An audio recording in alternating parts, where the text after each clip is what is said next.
Obra Ícaro Redimido, psicografia de Gilson Freire pelo Espírito Adamastor. Capítulo 23. Nas penumbras da morte. Em verdade vos digo que, se alguém guardar a minha palavra, jamais verá a morte. Jesus, João 8:51. Os dias avançavam céleres, enquanto nosso amigo, recolhido em nossa colônia, seguia seu roteiro de reequilíbrio, agora consciente, porém ainda ignorante de sua condição e da nova realidade que o envolvia. Aparentava nítidos sinais de melhoras, embora sua conduta continuasse denotando rebuçado e contido orgulho.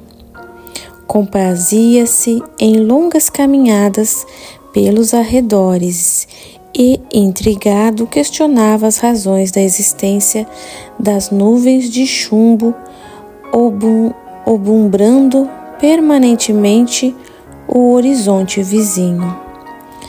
Dizendo-lhe que as almas aflitas que ali se reuniam o ensombreavam, ele não alcançava sua plena compreensão e não podia ainda esclarecê-lo como convinha. Em nossas vias públicas encontrava-se sempre número expressivo de enfermos estropiados, muitos enfaixados em razão das sequelas perispirituais dos suicídios, lembrando uma tropilha de mutilados de guerra. Alberto, assustado diante do fato, questionava-se: porventura não estaríamos enganando com respeito à Revolução Constitucionalista, pois suspeitava que aqueles infelizes eram feridos oriundos do absurdo enfrentamento entre os patrícios. Embora sempre introvertido, iniciava contatos mais intensos com os habitantes de nossa cidade, trocando com eles impressões sobre o lugar onde agora se achavam. Com quantos se encontrava e podia entrever um diálogo, voltava sempre ao tema, perguntando se teria havido, de fato, bombardeios, pois estava certo que estávamos ocultando-lhe a verdade, em decorrência dos nervos abalados. E para sua decepção, a maioria, entretanto, dizia não se recordar da Revolução e que ele tanto aludia. No jardim terapêutico que frequentava diariamente, confabulava com companheiros que revelavam condições idênticas às suas e algumas vezes retornava trazendo inquietantes indagações que ouvia dos circunstantes. Conquanto a maioria deles ainda não detivesse uma clara percepção de onde estavam.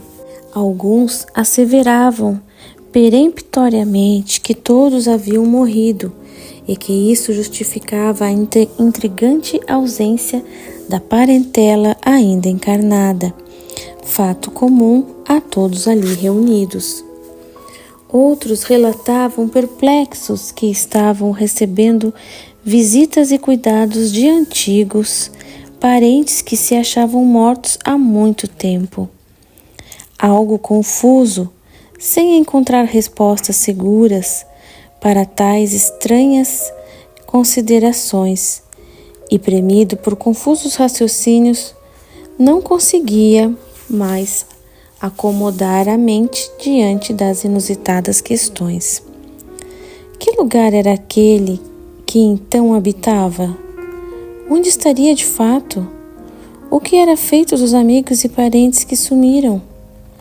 Antes que ele se entregasse ao desespero, a fim de imprimir-lhe maior conscientização de suas presentes necessidades, convocamo-lo para o prosseguimento de nossas sessões de tratamento.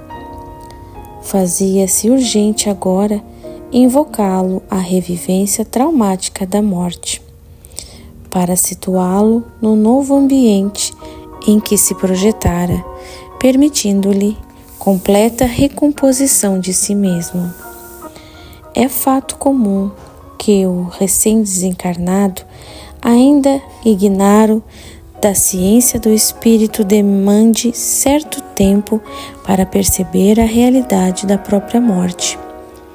Somos projetados em um mundo em tudo semelhante ao que deixamos e comumente despertamos, portanto, o mesmo aspecto físico e até mesmo as queixas e sinais da patologia que nos consumiu a carne.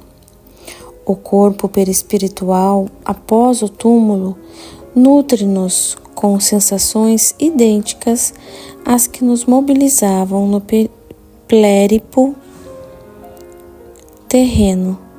Movemo-nos, percebemos o ambiente ao redor, comunicamo-nos e desempenhamos as mesmas funções fisiológicas do organismo físico, sem que nos deparemos com um mundo feito somente de energias livres. Não somos seres diáfanos, envolvidos por lençóis fluídicos, e não caminhamos no ar, como muitos poderiam supor. Nossa esfera, embora entretecida em matéria sutil, tem as mesmas bases atômicas dos compostos físicos e guarda as suas mesmas propriedades, de tal modo que foi aqui nos encontramos como se estivéssemos na crosta do planeta, envolvidos por um meio em tudo semelhante ao que habitávamos.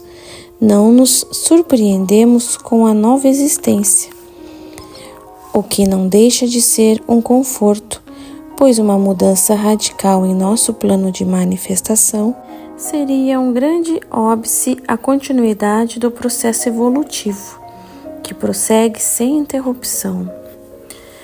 O entorpecimento que nos acomete habitualmente no instante do traspasse inibe nossos mecanismos proprioceptivos e sensoriais, dificultando-nos o nítido registro das sensações do momento.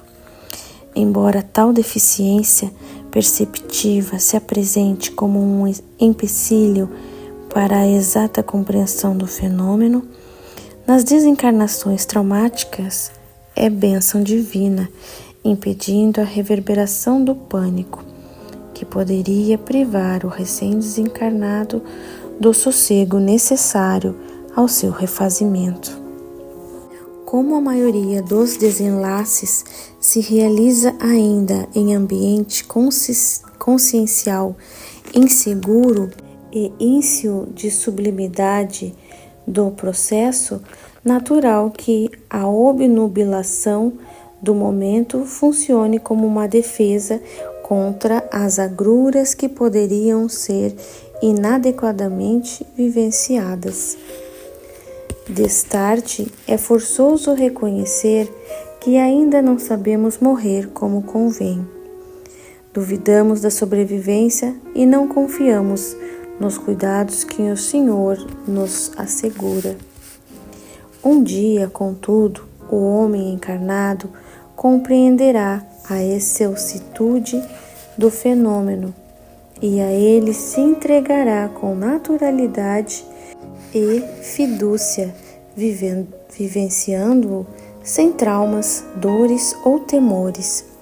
Enquanto isso não se dá, as doenças prolongadas e consumptivas, permitindo um falecimento lento e progressivo, ainda são recursos benéficos necessários para propiciar um conveniente desligamento do espírito, preparando-o para a nova jornada, permitindo-lhe maior bem-estar e melhor conscientização de seu futuro estado.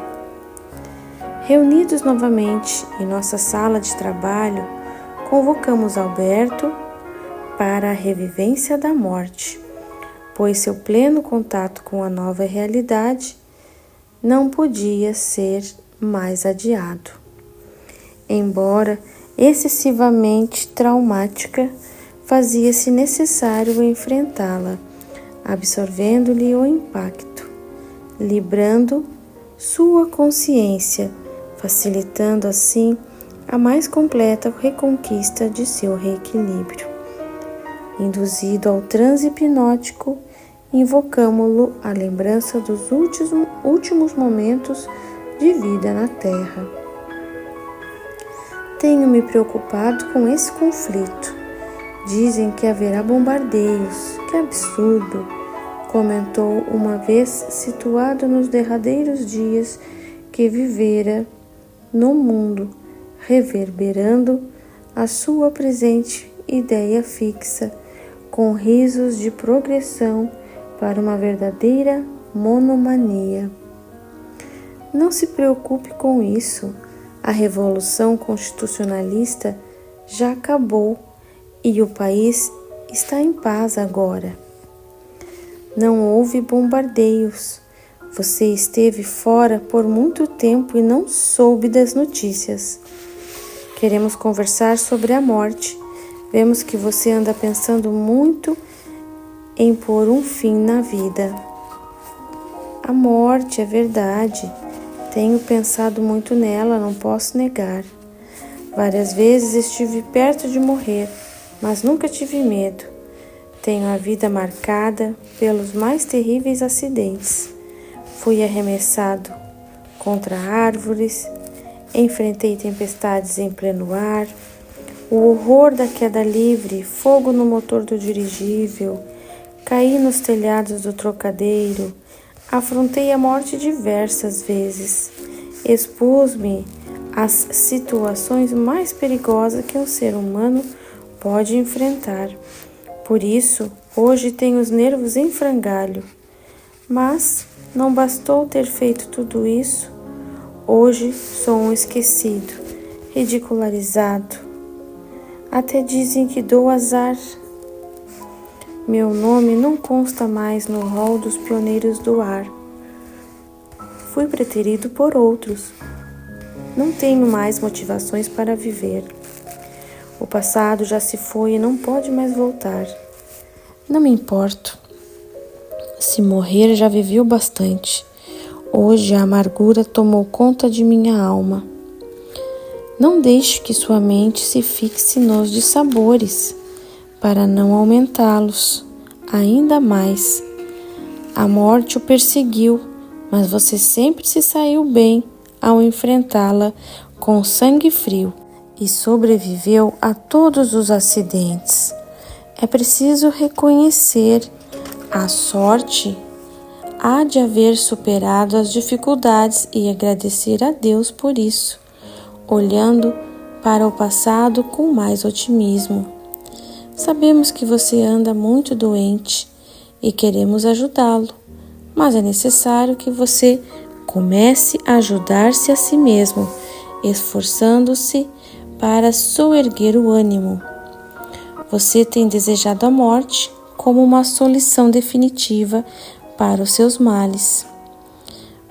Mas não lhe ocorre que o túmulo seja apenas uma porta de entrada para outra realidade, onde seus dissabores certamente poderão exacerbar-se? O homem perante o acaso da vida encontra-se diante de um mistério, jamais de uma certeza. E aí ele deve depositar sua soberba e entregar-se aos desígnios divinos, pois nada lhe atesta que realmente se defrontará com o seu fim. A sua intuição em todos os tempos afirmou-lhe ser um espírito imortal, e todas as religiões teceram elucubrações sobre a vida no além, suscitando-lhe a veracidade. Rendamo-nos por isso às evidências e convençamo-nos de que o sepulcro não é o fim. Se a própria matéria é indestrutível e as energias apenas se transformam, que se dirá da consciência, o fruto mais precioso da vida? Ante o silêncio do irmão e com o propósito de alimentar-se a mente com a crença da imortalidade, preparando-o para enfrentar sua nova e inquestionável realidade, prosseguir.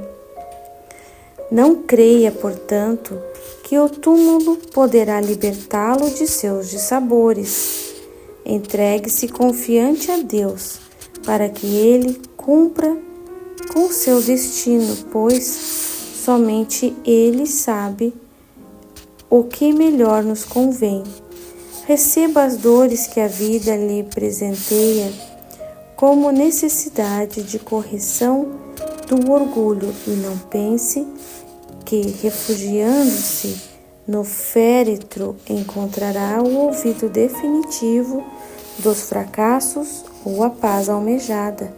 Seu medo da morte parece superado, porém não por tê-la sobrepujado com a crença na imortalidade, mas por já não encontrar em si valor para continuar vivendo. Se é um erro temê-la, maior equívoco é desejá-la. Esse sentimento não lhe convém à alma doente, que continuará enferma enquanto não se libertar de tais errôneas intenções, agravando-se sobremaneira sua situação. Situemos sua mente na realidade que você vive hoje, para que possa compreender o que estamos lhe dizendo. Vamos vivenciar juntos o que lhe ocorreu e você sentirá a verdade, dispensando as vias da razão para se convencer dela.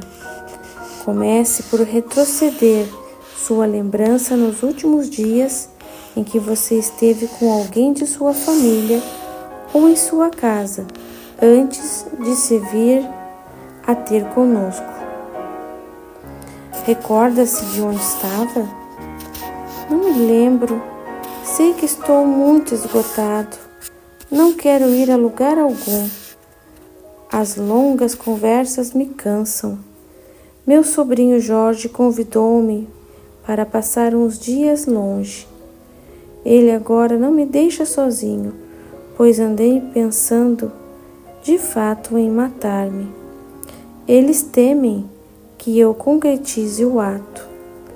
Devo confessar, a vida já não tem mais nada a me oferecer.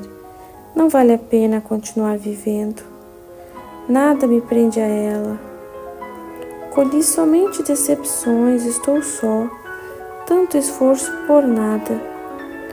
Aos poucos, sua tela mental, sob indução hipnótica, esboçava a quietude de uma manhã de inverno. O horizonte distante desenhava a linha do oceano e podíamos ouvir o chacoalhar do mar. Próximo ao local caminhava. Um céu límpido irradiava suave claridade. Sua mente, porém, se empaledecia. Indizíveis angústias enevoavam de lúgubres presságios a cristalina atmosfera marinha que o envolvia. Onde você se encontra, Alberto? Estou em Guarujá, Hotel de la Pleiade, quarto 152. A praia está fria, deserta. Pelo menos assim é melhor, tenho mais sossego, longe dos conflitos. Estão dizendo que a Federação vai bombardear o Porto de Santos. Será possível? O coronel Euclides comprometeu-se a não usar a aviação, mas já não podemos acreditar mais nisso. Escute, não é o barulho de um aeroplano? Estão vindo para cá, já me descobriram aqui. Não aguento mais, não posso viver assim. Se eu morrer, talvez desistam disso. É o único jeito de ficar livre dessa agonia sem fim. Minha cabeça, não consigo mais pensar. tomado de enorme aflição, mal conseguia respirar e com dificuldade continuou: Não quero mais a vida, que Deus me perdoe. É melhor colocar já um fim nisso tudo. Um ronronar distante atestava realmente a presença de um avião voando nas imediações. Cabisbaixo, recolhia-se ao quarto onde a figura de um jovem se desenhava, espreguiçando-se na cama, ainda meio adormecido, embora o sol a meio caminho do zênite denotasse já o fim da manhã.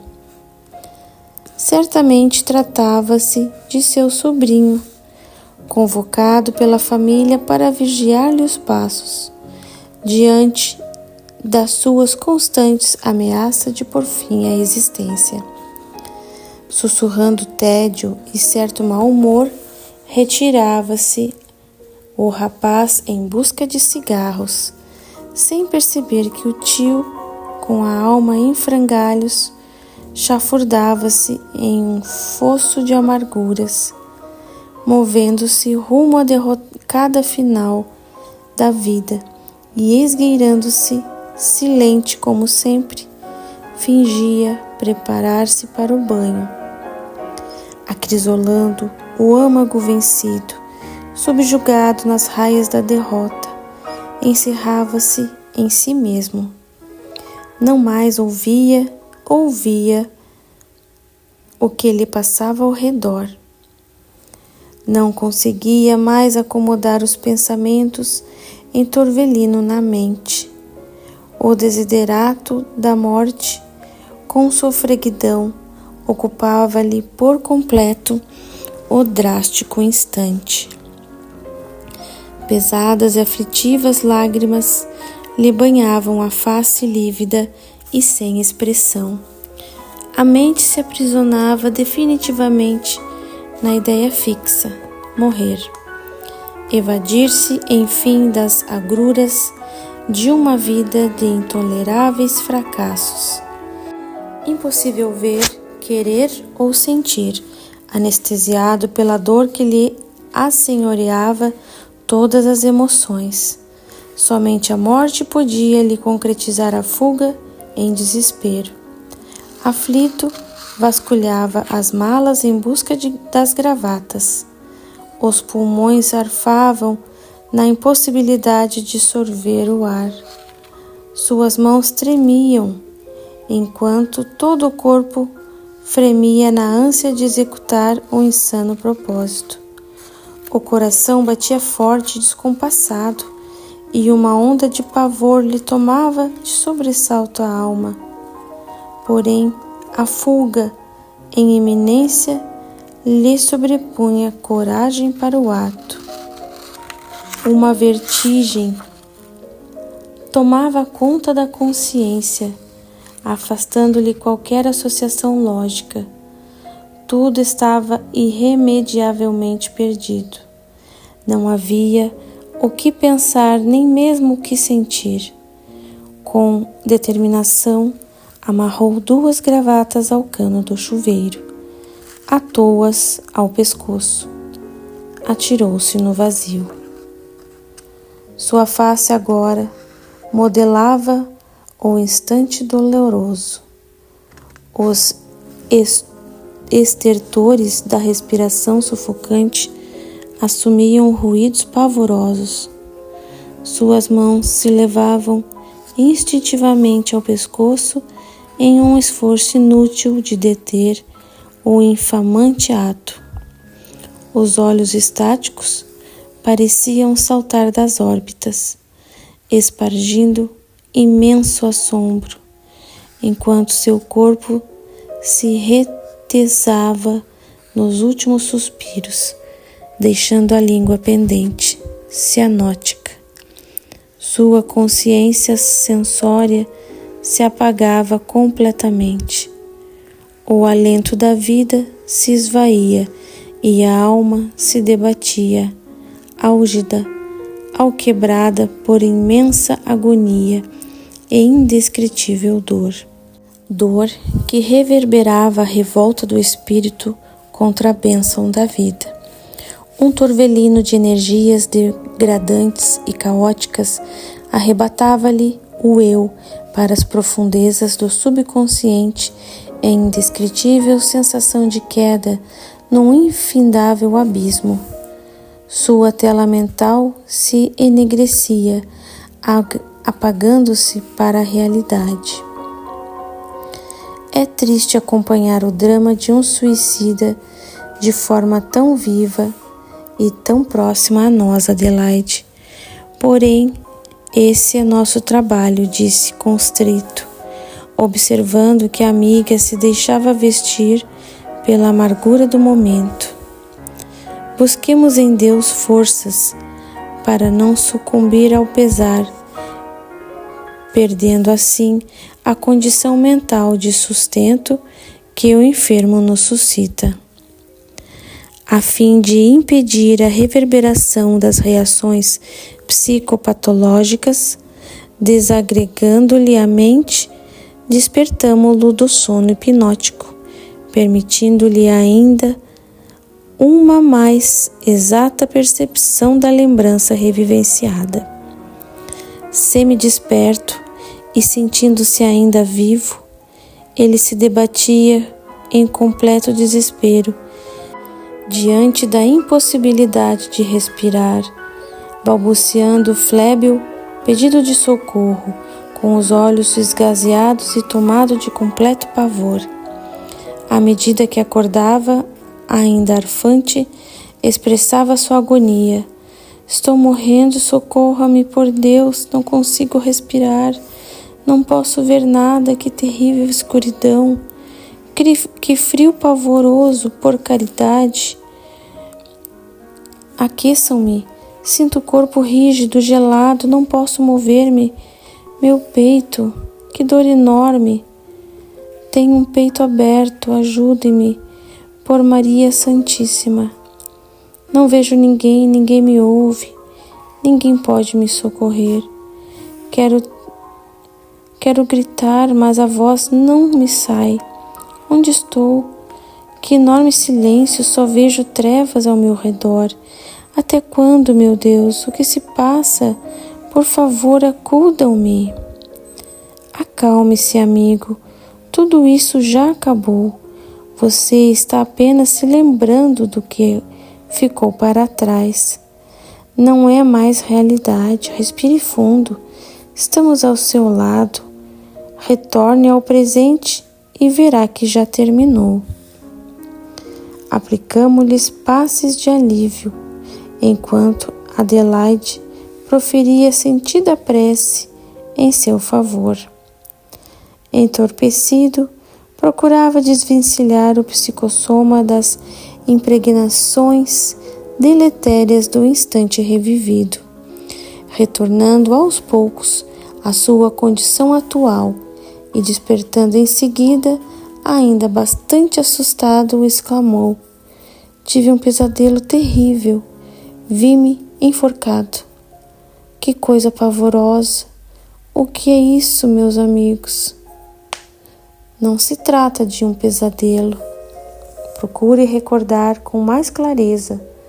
Sinta a realidade da lembrança. Alberto, proferindo horripilante grito, assumia a lembrança clara da vivência. Lágrimas abundantes lhe abrolhavam da alma opressa, diante do incontestável realismo do acontecimento ainda vivo na memória. Meu Deus, será verdade? Como? Vejo a realidade. Eu me enforquei. Mas como pode ser isso, se continuo vivo? Você está se lembrando de sua desencarnação. Ela de fato aconteceu. Seu infeliz ato se concretizou. Você se suicidou, meu amigo. A morte, contudo, não é o fim, e você continua vivo na dimensão maior do espírito. Eis, enfim, a verdade. Você desencarnou e está agora no mundo dos espíritos. Doravante, você poderá compreender melhor tudo o que se passa ao seu derredor. Somos todos mortos, porém vivos em outra realidade, na dimensão que se segue ao túmulo. Eu suicidei, é verdade, não posso negar o ocorrido. Eu desejei a morte e me recordo agora que a busquei. As gravatas do cano do chuveiro, posso recordar com clareza. Que Deus me perdoe, agora compreendo, posso ver a verdade. Cavei um poço de infelicidades para mim mesmo. O espírito sobrevive, Alberto, pois Deus não iria permitir a destruição de sua mais nobre criação. Eis a realidade que para nós é imenso consolo. Mas se morri, não deveria estar diante de Deus? Onde Ele está? Devo estar no purgatório, pois não vejo demônios. E por que tudo ao meu redor é tão concreto? Não estamos no mundo das almas? Você alimentou ideias falsas com respeito ao panorama da vida no além e não se preparou convenientemente para esta nova dimensão. Por isso, tardou tanto a se desvencilhar da inconsciência e a cientificar-se da atual situação. Nossa esfera é em tudo semelhante ao plano que deixamos. Não se espante com isso e nem a negue, a fim de vivê-la com intensidade. Você esteve por muitos anos retido em prolongado sono, mas agora já pode perceber a nova existência e suas diferentes necessidades. Mas como pode ser isso? Acalme-se, pois em breve tudo se acomodará em sua mente de forma natural. No momento, você precisa repousar para recuperar-se do transe revivido. Depois você se inteirará de evidências dos fatos. Alberto, ainda em prantos, acalmava-se plenamente ciente dos acontecimentos que vivenciara e que agora trazia vivos na memória. Adormecia, enfim, exaurido pelas intensas energias vertidas das emoções afloradas. Conduída, Adelaide interrogou-me: quanta dor em uma alma!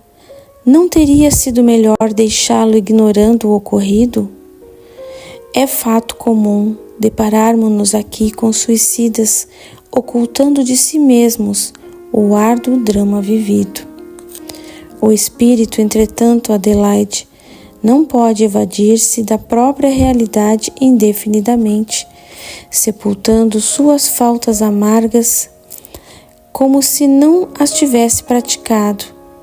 Ignorar a própria indigência por tempo prolongado é correr o risco de cavar para si mesmo os graves transtornos dissociados descritos pela psiquiatria terrena, pois os traumas do passado continuam ativos, embora momentaneamente afastados do palco do consciente. Reconhecê-los é ir ao encontro de soluções seguras que os acalmem definitivamente.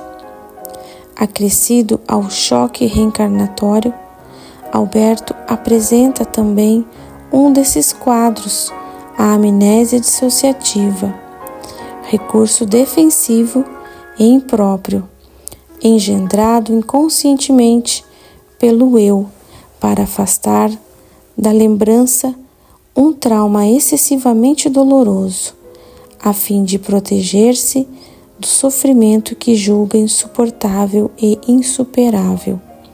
No entanto, tal equivocada defesa, verdadeira fuga do eu, é um primeiro passo, como vimos, para a morte ovoidal. Evadir-se é solução impossível, pois o trauma permanece como fonte flutuante de impulsos deletérios, desorganizando os tecidos delicados da alma. Precisam vir à tona para a restituição do equilíbrio, o que somente pode ser feito mediante a plena recordação, enfrentando a realidade com galhardia, diante da própria consciência de Deus. Não há outro caminho possível, Adelaide. Porém, o reconhecimento do ato danoso, com a intensa culpa que ele comumente acarreta, não lhe aprofundará o quadro depressivo? É uma ilusão pretender que a dor seja sempre um dano, minha amiga. Reconhecemo-la como recurso divino a nosso favor. Pode soerguer-nos o ânimo abatido, se soubermos aproveitar-lhe o imenso potencial de regeneração da alma. Se a vivenciarmos com desespero e revolta, aumentaremos aparentemente o peso das suas aflições, não por intenção precípua da lei, mas por nos colocarmos em atrito com o seu sentido regenerador e corretivo. Como a irmã suscitasse no olhar perquiridor maiores informações, continuei. Reconhecemos que o trauma espiritual experimentado pelo nosso amigo foi muito mais grave, injuriando-lhe extensos territórios da alma. Sabemos que seus padecimentos não se restringiram ao martírio do suicídio, um dos maiores tormentos que o espírito humano pode experimentar, mas foram acrescidos de uma distanásia imposta pela ignorância dos homens. Embora pouco conhecido, o termo no mundo é usado para indicar a morte lenta, embasada por grandes sofrimentos. Aqui, contudo, utilizamo-la para designar as encarnações obstaculizadas por diversos motivos, prolongando-se indevidamente o desligamento do espírito.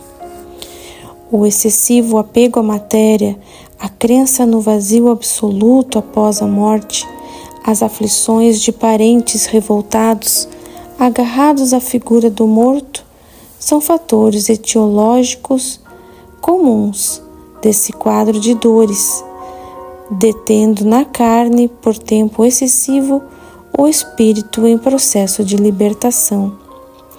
Estes não foram, entretanto, os motivadores da distanásia em nosso amigo. Seu corpo foi embalsamado, hábito completamente indevido e especialmente contraindicado nos casos de suicídio, além da possibilidade de facultar ao inditoso desencarne as sensações desagradáveis das incisões de suas carnes. O procedimento o retém preso por tempo indeterminado à roupagem orgânica em inadequado processo de conservação. Temos notícias de que os obreiros da desencarnação, aqui chamados obiatras, foram bem-sucedidos no bloqueio de suas percepções sensórias, que por muito tempo permaneceram íntegras depois de sua morte física, em razão da persistência dos liames que o prendiam à veste corpórea. Atuação que prontamente o impediu de sofrer as atrozes dores do ato necrópsico. Não obtiveram, porém, êxito no seu imediato desligamento, em decorrência da isenção dos fenômenos da decomposição. O estranho hábito humano de render tributo póstumo ao corpo perecível muito contribuiu, assim, para dificultar sua partida da crosta, imantando-o ao ambiente de venerações a que se habituara na vida. Em consequência disto, ele ficou atado ao féretro por cerca de 1 ano, quando então os obiatras o alijaram do pesado e inútil fardo orgânico, livrando-o do encargo de aflitivas sensações. De nada valeram as honrarias de chefe de Estado com que foi sepultado. O infeliz esteve retido no ambiente inóspito do cemitério como um demente, vivenciando pesadelos inenarráveis, até refugiar-se na inconsciência profunda, quando então foi recolhido às cavernas do sono, no Vale dos Suicidas, de onde o resgatamos. Compreendamos, contudo, que infelizmente ele semeou esse amargo destino para si mesmo em demérito de sua condição. Não imaginava que o embalsamento pudesse afetar desta forma a desencarnação. Para a maioria dos homens de mediana evolução, Adelaide, a preservação do corpo físico por tempo indeterminado é obstáculo aos seus primeiros passos no além, a não ser que ele se trate de alguém de elevada envergadura moral. A indumentária carnal permanece como poderoso atrativo do espírito após o desenlace, e por isso sua dissolução é fenômeno favorável à sua libertação. Povos como os egípcios, que imortalizaram seus faraós embalsamados em sarcófagos, promoveram dificuldades para os espíritos, pois alguns deles permaneceram atados aos seus restos mortais por dezenas de anos. As famosas lendas de maldição envolvendo as múmias, isentando-se os exageros das fantasias humanas, guardam por isso certa veracidade do ponto de vista espiritual, pois elas realmente retêm reminiscências vibratórias das entidades que as habitaram. Quanto à autópsia, sabemos perfeitamente que espíritos muito materializados e imbuídos de grandes maldades podem sofrer a interferência em seus despojos mortais logo após a desencarnação, por permanecer fortemente jungidos aos mesmos por período indeterminado. A grande maioria, entretanto, não se ressente desses procedimentos, em razão da intermediação ativa dos obiatras. Contudo, os suicidas deveriam receber tratamento diferenciado por parte dos encarnados, logo após a morte, pois normalmente guardam dificuldades que demandam muito maior tempo para se desligar de seus restos orgânicos. Sempre que possível, dever-se-ia evitar autópsias, cremações e, sobretudo, impedir formalmente a embalsamação, em obediência à caridade e ao respeito às dificuldades que podem acarretar para esses espíritos na continuidade da vida. Se não estamos autorizados à prática da eutanásia, por muito maior razão, não nos convém ser os protagonistas da dinastásia. A tarefa chegará ao fim. Aguardaríamos as reações do amigo diante do novo panorama da vida, que se estendia diante de seus atônitos olhos. Finalmente, ele poderia realmente assumir a completa conscientização de seu estado atual e de suas urgentes e novas necessidades. Reconhecidos a Deus pelos resultados alcançados, proferimos nossa prece de agradecimento, aplicando passes de alívio em nosso amigo, que ainda dormia, encerrando nosso proveitoso dia.